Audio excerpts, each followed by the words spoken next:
آمین۔ آج کا ہمارا موضوع ہے حضور صلی اللہ علیہ وسلم کی ولادت۔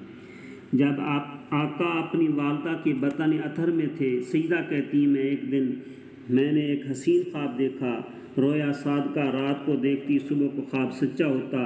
دوسرا فرمایا ہر رات مجھے ایسا محسوس ہوتا کہ جنت سے حوریں اترتی ہیں، مجھے سلامی دیتی ہیں۔ جب محبوب میرے بطن اطہر میں تھے، محبوب سے پہلے جتنی امتوں میں جتنی پاکیزہ عورتیں گزری ہیں، بی بی کو ان کے سب کی زیارت خواب میں ہوئی۔ حضرت حوا سے ملاقات ہوئی، سیدہ مریم سے ملاقات ہوئی، سیدہ آسیہ سے ملاقات ہوئی، سیدہ ہاجرہ سے ملاقات ہوئی۔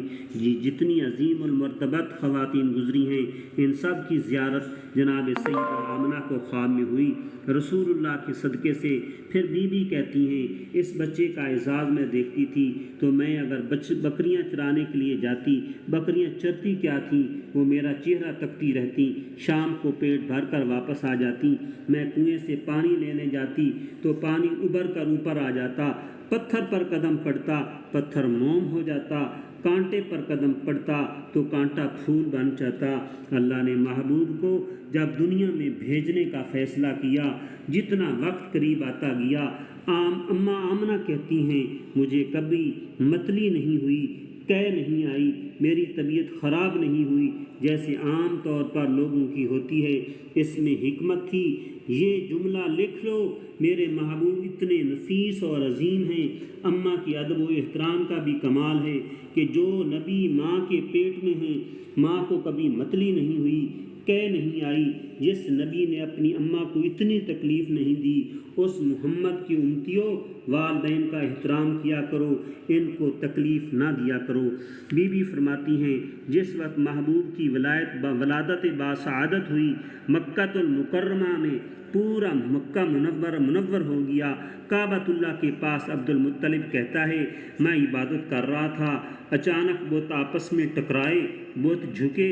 ایک روایت میں ہے کعبہ ایک دم جھکا اور ان بتوں سے آواز آئی لوگو اس کعبہ کو پاک کرنے والا محمد اس دنیا میں آ چکا ہے۔ کسریٰ کے محلات نظر آئے، کسریٰ کے کنگر گرے، شام کے محلات نظر آئے۔ یہ تمام تر واقعات اس بات کی علامت تھی کہ وہ نبی آ رہا ہے جس کی آنے کے بعد اتنا بڑا انقلاب برپا ہوگا۔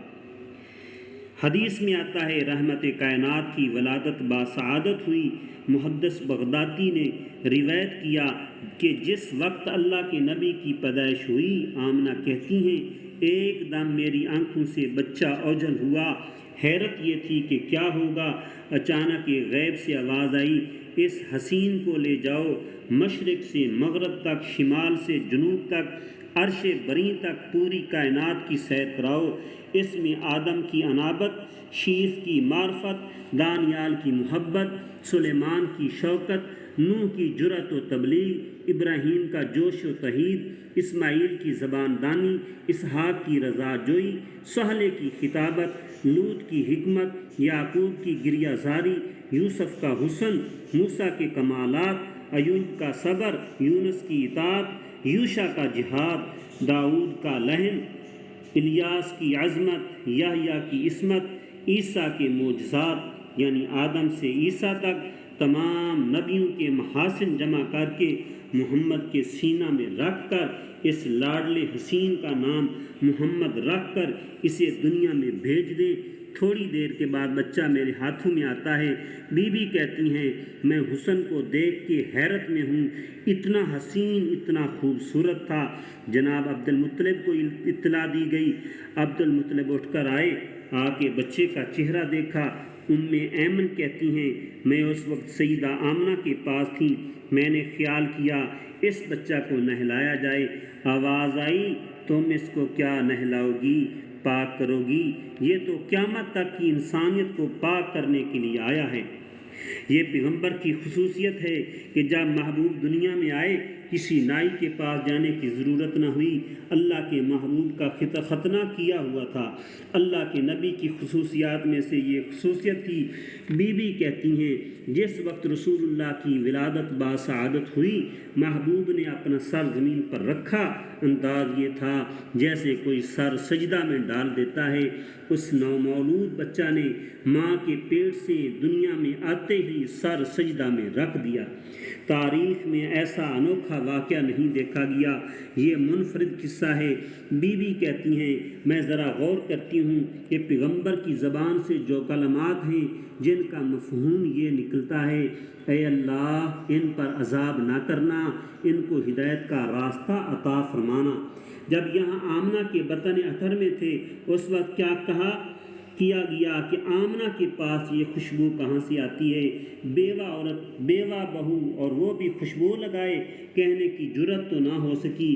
اس عورت کے حوالے سے عبد المطلب نے جو جملہ کہلوایا تو آمنہ کی آنکھوں میں آنسو آ گئے۔ عبد المطلب اپنے سسر کو کہا ابا جان یہ بھی کبھی ہوتا ہے کہ بیوہ عورتیں خوشبوئیں لگائیں؟ میرا اپنا کوئی کمال نہیں، آپ تو یہ بات کہہ رہے ہیں مجھے جو پسینہ آتا ہے اس میں بھی خوشبو ہے، میں کپڑے پہنتی ہوں اس میں بھی خوشبو محسوس کرتی ہوں تو اس میں خوشبو ہے۔ مجھے لگتا ہے میرا کوئی اپنا کمال نہیں، جو بچہ میرے پیٹ میں ہے یہ سب اس کی خوبیوں کا منظر سامنے آ رہا ہے۔ پھر ولادت باسعادت کے بعد جناب عبد المطلب اٹھا کے بیٹھے، اس قدر چہرے میں چمک ہے کہ روشنی اٹھتی ہے جو آسمان کی طرف چلی۔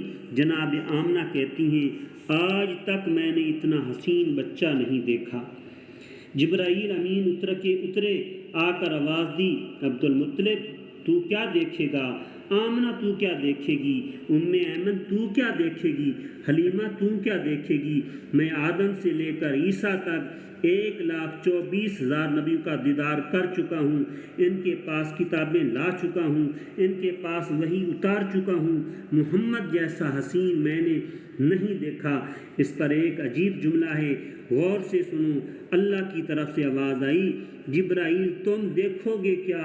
میں نے وہ قالب ہی توڑ دیا جس میں نبوت کے سانچے کو ڈھالا تھا۔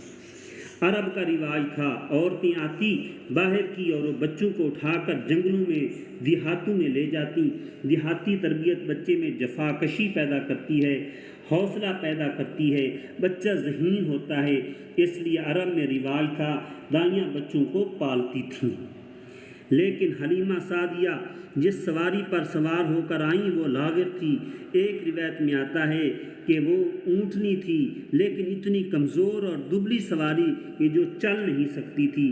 یہ باقی دائیاں بڑی تیز رفتاری سے برق رفتاری سے پہنچتی ہیں، جانے کے بعد امراء کے بچوں کو اٹھاتی ہیں اور جس وقت رحمت کائنات کے دروازے پر گھر میں آتی ہیں دروازے کو دستک دینے کے بعد پہلا سوال ہوتا ہے گھر میں بچہ ہے؟ جی نو مولود ہے۔ دوسرا سوال ہوتا ہے اس کا باپ ہے؟ تو جواب میں کہا جاتا ہے اس کا ابا نہیں یہ یتیم ہے۔ وہیں سے دائیاں یہ کہہ کر پیچھے ہٹ جاتی ہیں یتیموں کے گھر سے ہمیں کیا ملے گا۔ 300 دائیوں کا قافلہ مکہ کی طرف روانہ ہوا۔ 300 دائیاں سیدہ آمنہ کہتی ہیں میرے دروازے پر دستک آتی ہے، پوچھتی ہیں بچہ ہے؟ میں کہتی ہوں بالکل ہے۔ فوراً کہتی ہیں اس کا ابا ہے؟ میں کہتی نہیں، اس کا ابا تو دنیا سے رخصت ہو چکا، میں تو بیوہ ہوں۔ یہ بچہ یہ بیوہ کا بچہ ہے، یہ یتیم بچہ ہے۔ ہر دائی یہ جواب دیتی ہمیں یتیموں کے گھر سے کیا ملے گا، یہ کہہ کر واپس چلی جاتی، اندر بھی داخل نہ ہوتی اور بچے کو بھی نہ دیکھتی۔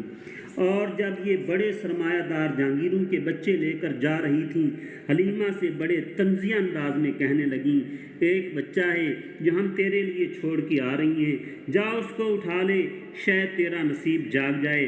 باپ اس کا بھی نہیں، یتیمی کا عالم ہے، ہو سکتا ہے وہ یتیم تیرے حصے میں ہو، تو اگر اٹھا سکتی ہے تو اس کو اٹھا لے۔ حلیمہ پورے مکہ کی دھرتی پہ کسی کے گھر نہ گئی، سیدہ آمنہ کے گھر آئی، دروازے پر دستک دی۔ حضرت سلیمہ کے شوہر ساتھ تھے، حضرت حلیمہ کے شوہر ساتھ تھے۔ پوچھا گیا بچہ ہے؟ سب سے پہلا جواب جو بڑا عجیب تھا، سیدہ آمنہ نے فرمایا ہاں ہے مگر یتیم ہے۔ حلیمہ نے کہا میں نے یہ نہیں پوچھا کہ یتیم ہے، آپ کیوں کہہ رہی ہیں یتیم ہے؟ کہا اس لیے کہہ رہی ہوں کہ یتیم ہے، تجھ سے پہلے 300 دائیاں آئیں، ہر ایک یہ کہہ کر چلی جاتی تھی کہ یتیموں کے گھر سے ہمیں کیا ملے گا۔ میرا دل ٹوٹ جاتا تھا، مجھے اس یتیم کی یتیمی کا احساس ہوتا تھا، اس لیے میں نے فوراً یہ جملہ کہا کہ کہیں تو مجھے ٹھکرانے کا یہ جملہ نہ کہے، اس سے بہتر ہے کہ میں پہلے کہہ دوں کہ بچہ یتیم ہے۔ حلیمہ کہتی ہے مجھے اندر آنے کی اجازت تو دو تاکہ میں اس کو دیکھوں تو صحیح کہ وہ بچہ کیسا ہے۔ تو حضرت آمنہ نے اندر آنے کی اجازت دے دی۔ بی بی کہتی ہیں جب میں اندر گئی تو اللہ کے نبی کے چہرے اقدس پر سفید رنگ کی چادر پڑی ہوئی تھی۔ میں نے کہا آمنہ یہ بچہ دکھاؤ گی؟ سیدہ آمنہ نے چہرہ عطر سے چادر اٹھائی۔ حلیمہ کہتی ہیں کہ جب میں نے اللہ کے نبی کو دیکھا تو رسول اللہ کی آنکھیں کھل گئیں۔ میں نے جب ان کو اٹھایا تو اللہ کے نبی نے آنکھ کھولی اور نبوت کی نظر میری نظر سے ملی۔ اتنا چمکتا ہوا ایک نور نکلا اور لبوں پہ ہلکی سی مسکراہٹ آئی کہ وہ نور میرے چہرے پر پڑتا ہوا آسمان تک چلا گیا۔ پھر اٹھا کے میں نے اپنے سینہ کے قریب کیا۔ خشک سالی کی وجہ سے میرے سینے کا دودھ خشک ہو چکا تھا۔ ایک دم میرے جذبات میں تلاطم آیا، میرے سینہ میں دودھ ابلنا شروع ہو گیا۔ میں بچہ کا مقدر دیکھ کے حیرت میں ڈوب گئی۔ میں نے کہا آمنہ مبارک ہو، یہ کتنا حسین ہے جس کی ولادت پہ اتنی عظمت ہے، پتہ نہیں اس کا شباب، اس کا جوبن، اس کی جوانی پہ کتنی عظمت ہوگی۔ حلیمہ سے پوچھا گیا اس بچہ کا نام کیا رکھا؟ کہا اس کا نام محمد۔ نام پہ حیران تھی کہ اس جیسا حسین نام آج تک نہیں سنا گیا۔ دادے نے نام محمد رکھا، اللہ نے نام احمد رکھا، یہ دونوں نام بڑے عجیب تھے۔ محمد کے معنی وہ حسین جس کی پوری کائنات تعریف کرے اسے محمد کہتے ہیں، اور احمد کے معنی وہ حسین جو پوری کائنات میں سب سے بڑھ کر اپنے رب کی تعریف کرے اسے احمد کہتے ہیں۔ وہ آقا محمد بھی بنے اور احمد بھی بنے۔ حلیمہ کہتی ہیں میں اس بچے کو لے آئی، 3 سال تک حضرت سیدہ حلیمہ نے اس رسول اللہ کو اپنے پاس رکھا، کبھی کبھی لے جاتی پھر لے آتی۔ اس دوران حلیمہ نے عجیب و غریب قسم کے کرشمے دیکھے، انوکھے اور نرالے واقعات دیکھے۔